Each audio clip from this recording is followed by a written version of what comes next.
আমি কখন আসবো না টিকিট করে চলে যাবো আমি এখন টিকিট করে চলে যাবো পরশু দিন আসছি ভাই সব ডকুমেন্ট চেক করে দেখেন আপনি আমি আপনাদের এটা একটা বুঝলে কিন্তু দৌড়ে পালাইতাম আমি বুঝি নাই সেই জন্য আমি আস্তে আস্তে যাচ্ছি আজকে পালাই কালকে আবার আসতেন আচ্ছা বোন আপনার আমি তো আমার নাম আরোহী মুসলিম জি এখানে আমার ডকুমেন্ট আছে চেক করে দেখেন এগুলো পরিস্থিতি শিকার না আমি তো এগুলো ছাত্রলীগ বিষয় ছিল আমি আমাকে হ্যান্ডেল করতাম না পালায়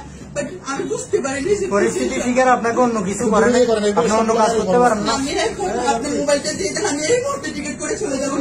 যদি তখন আপনারা দেখেন আমাকে আপনারা আমাকে পানিশমেন্ট দিন বাট আমার ফোনে আমার সব ডকুমেন্ট আপনারা আমার ফোনটা প্লিজ দিয়ে দেন আমি এখন টিকিট করে চলে যাবো অন্যায় করেছি আমি সরি বলতেছি আমি এখানে এসেছি আমার অন্যায় হয়েছে আমি আজকে ফিরে এসেছি করতেছি এখানে